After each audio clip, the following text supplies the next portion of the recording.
Ito yung one of the best South Korean action revenge film ever. Susundan natin dito si Sunwoo na nagtatrabaho sa isang hotel na pagmamay-ari ng isang gangster. Isa siya sa mga pinaka-pinagkakatiwalaan ng boss niya, kaya naman siya rin yung napili nito na bantayan yung girlfriend nito habang wala siya. Sa pagsama nga ni Sunwoo doon sa may babae, dito na nga magsisimulang magkagulo yung buhay niya. Sa mga susunod na araw, dito nga may kukuha sa kanya at sisimulan siyang pahirapan. Maswerte naman siyang makakatakas at sa sobrang galit nga niya sa taong pinagsilbihan niya, dito niya gagawin ng lahat para makabangon ulit at makagante sa mga taong nagpahirap sa kanya. Title ng movie, A Bittersweet Life. Hindi ako magsasawang i-rewatch tong movie na to. Halo-halo yung naramdaman ko dito napasuntok ako, nagalit, naawa, at saka naiyak din ako Like I said, one of the best action, drama, revenge film ever to na napanood ko. Dagdag mo pa na si Lee Byung-hun yung bida dito na gustong gusto ko rin siya doon sa I Saw the Devil. Grabe kayo yung pinagdaanan niya dito. Binugbog siya, dinurog yung kamay niya, nilibing siya ng buhay, tinusok-tusok siya. Tapos ang dami pa, pero nakaganti pa rin siya. Ito yung tinatawag na indomitable human spirit.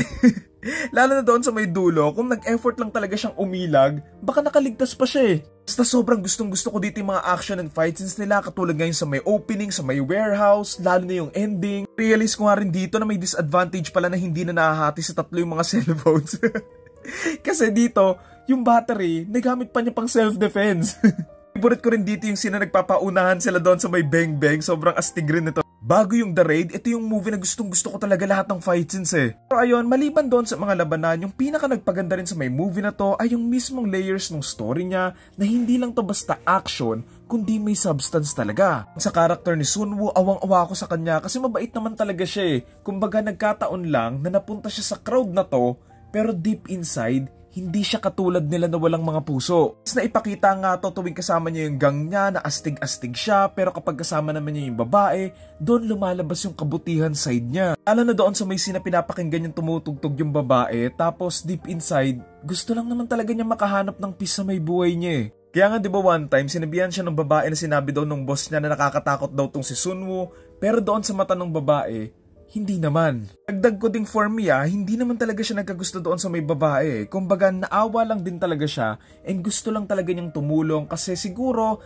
nakikita niya rin yung sarili niya na stuck doon sa position na yon. Kaya kung iisipin mo yon, mas nakakaiyak yung ending nito kasi diba parang nagtataka siya bakit nagawa sa kanya yun ng boss niya, given na ang tagal nga niyang nagsilbi doon, tapos ganun-ganun lang yung gagawin sa kanya. Kaya sa may dulo, maganda rin yung last scene na nagsha-shadow boxing siya doon sa may salamin. Kasi nga, it shows yung pakikipaglaban din niya sa inner self niya na kaya lang siya astig kasi kailangan. Pero ayun nga, gusto lang naman talaga niyang makinig lang ng music at magkaroon lang ng kalmadong buhay. So yun lang, overall, sobrang gustong gusto ko tong film na to. Again, ang title na to ay Bittersweet Life and ang torta rating ko ay 10 out of 10.